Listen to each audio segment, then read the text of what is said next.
Hello students, welcome to my YouTube channel Anant Gyan by सज्जन।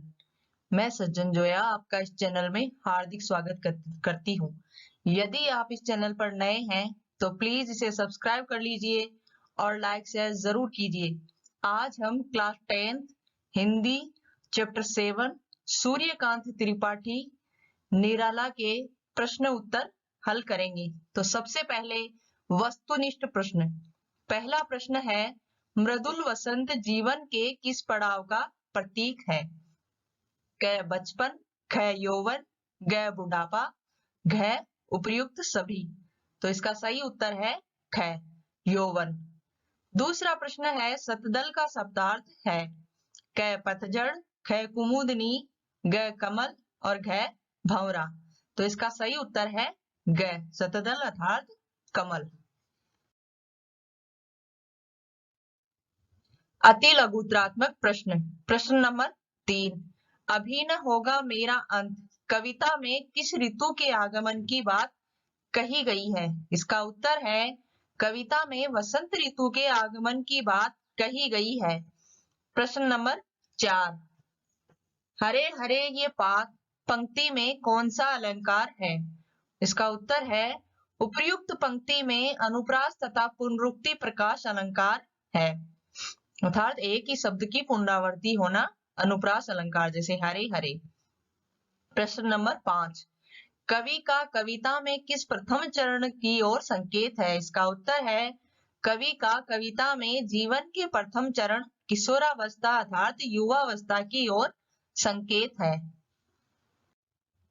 प्रश्न number 6, फंसेगा निद्रित कलियों पर पंक्ति में निद्रित कलियों का क्या आशय है?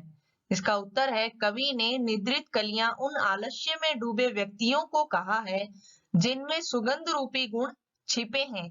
कवि उन्हें जागरूक और सक्रिय बनाएगा। प्रश्न नंबर 7, मातृ वंदना में कवि ने मां संबोधन किसके लिए किया है? इसका उत्तर है कवि ने कविता में मां संबोधन मातृभूमि भारत के लिए किया है। प्रश्न नंबर 8, कविता अभी न होगा मेरा अंत के अनुसार वसंत आगमन पर प्रकृति में कौन से परिवर्तन परिलक्षित होते हैं? इसका उत्तर है वसंत ऋतु आने पर चारों ओर सुंदर प्राकृतिक दृश्य दिखाई देने लगते हैं। वृक्षों में हरे हरे पत्ते लग जाते हैं, डालियों पर कोमल कलियां दिखाई देने लगती हैं। प्रातः काल के समय सूर्य की किरणों के कोमल स्पर्श से कलियां खिलकर फूल बनने लगती हैं।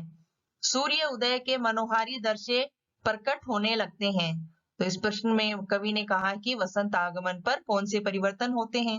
तो हमें पता ही है, हम चारों तरफ देखते हैं जब वसंत ऋतु आती है तो पतझड़ लग के हरे हरे पत्ते नए पौधों पर आने लगते हैं और डालियों में और जो भी जितने भी पौधे हैं उन सब में कलियां दिखाई देने लगती हैं और सूर्य की कोमल स्पर्श से, सूर्य की किरणों के कोमल स्पर्श से वे कलियां खिलकर फूल बन जाती है और चारों तरफ एक अत्यंत ही मनमोहक वातावरण प्रकट होने लगता है। प्रश्न नंबर 9, कविता मातृ वंदना के अनुसार कवि मां के चरणों में क्या क्या समर्पित करना चाहता है? इसका उत्तर है कवि मातृभूमि की सेवा में अपना सर्वस्व समर्पित करना चाहता है। वह अपने परिश्रम से अर्जित सभी वस्तुएं मां के चरणों में अर्पित करना चाहता है। सारी विघ्न बाधाओं के झेलते हुए और कष्ट सहन करते हुए भी वह सारे जीवन में श्रम के स्वेद से सिंचित पवित्र कमाई मां पर न्यौछावर करना चाहता है और अपना संपूर्ण श्रेय कर्म और यश के द्वारा वह मातृ चरणों की बलिवेदी पर समर्पित कर देना चाहता है। तो इसमें कवि ने कहा है कि वह अपनी मातृभूमि की सेवा करते हुए अपना सर्वस्व मातृभूमि के चरणों में अर्पण करना चाहता है और चाहे कितनी भी कठिनाइयां आए, चाहे कितनी भी बाधाएं हो, लेकिन वह अपना सब कुछ मातृभूमि के चरणों में अर्पित करके अपनी मातृभूमि का आह्वान करता है या फिर उसकी मातृभूमि की परीक्षा देना चाहता है।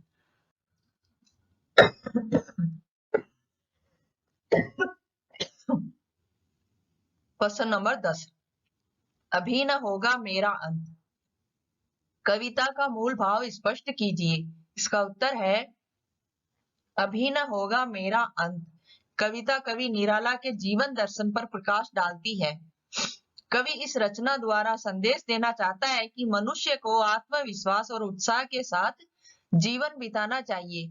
युवावस्था जीवन का सर्वोत्तम सुअवसर होता है और मृत्यु की चिंता न करते हुए व्यक्ति को युवावस्था में जीवन का आनंद लेना चाहिए। अपने आनंद और उत्साह से समाज के सोए हुए लोगों को लाभान्वित करना चाहिए। कवि अंत की उपेक्षा करते हुए जीवन के आरंभ को महत्व देना चाहते हैं और उन्हें विश्वास है कि उसकी जीवन लीला शीघ्र समाप्त नहीं होने वाली। उसे सक्रियता से सार्थक जीवन बिताना चाहिए और अन्य लोगों को भी प्रेरित करना चाहिए। इस कविता में कवि ने यह आशय दिया है या इसका मूल भाव इस प्रकार स्पष्ट किया है कि अभी तो मेरा यौवन चरण है या फिर मैं अभी तो युवावस्था में हूँ और इस युवावस्था में मुझे वह सब कुछ करना चाहिए जो मैं करना चाहता हूँ, क्योंकि अभी युवावस्था में जीवन का आनंद लेने का ही महत्वपूर्ण साधन है और इसलिए मुझे अपने आनंद और उत्साह से समाज के सोए हुए लोगों को लाभान्वित करना चाहिए। प्रश्न नंबर 11, मातृ वंदना कविता का केंद्रीय भाव अपने शब्दों में लिखिए। इसका उत्तर है निराला जी की कविता मातृ वंदना मातृभूमि भारत के प्रति असीम भक्ति भाव पर केंद्रित है। निराला अपने सारे स्वार्थ भाव तथा जीवन भर के श्रम से प्राप्त सारे फल माँ भारती के चरणों में अर्पित करने का संकल्प व्यक्त कर रहे हैं।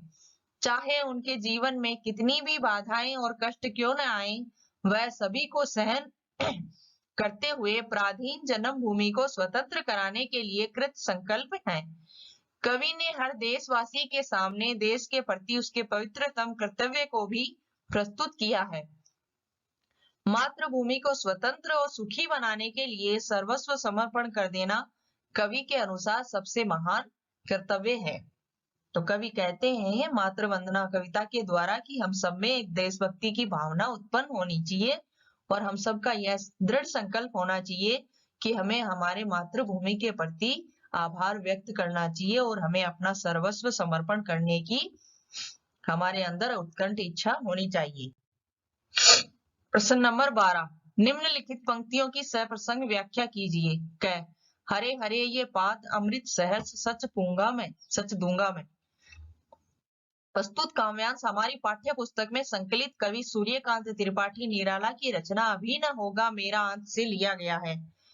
यहाँ कवि पूर्ण रूप से आश्वस्त है कि अभी उसकी काव्य रचना का उत्साह भरा प्रथम चरण प्रारंभ हुआ है और अभी अंत बहुत दूर है।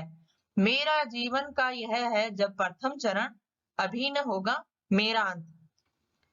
तो इसमें कवि ने कहा है कि हर शिथिल और आलस में पड़े जीवन में जागरूकता और उत्साह बढ़ने का संकल्प किया गया है। बाधाएं आए तन पर सकल सिरे श्रम संचित फल। प्रस्तुत काव्यांश में मातृ वंदना से लिया गया है और इस अंश में कवि मातृभूमि से अनुरोध कर रहा है कि वह उसके मन को इतना दृढ़ बना दे कि वह अपने स्वार्थ और परिश्रम से अर्जित फल और अपने जीवन को भी उस पर न्योछावर कर दे। आज की हमारी कक्षा यहीं समाप्त होती है। इस वीडियो को देखने के लिए आपका बहुत बहुत धन्यवाद और प्लीज लाइक शेयर एवं सब्सक्राइब जरूर कीजिए।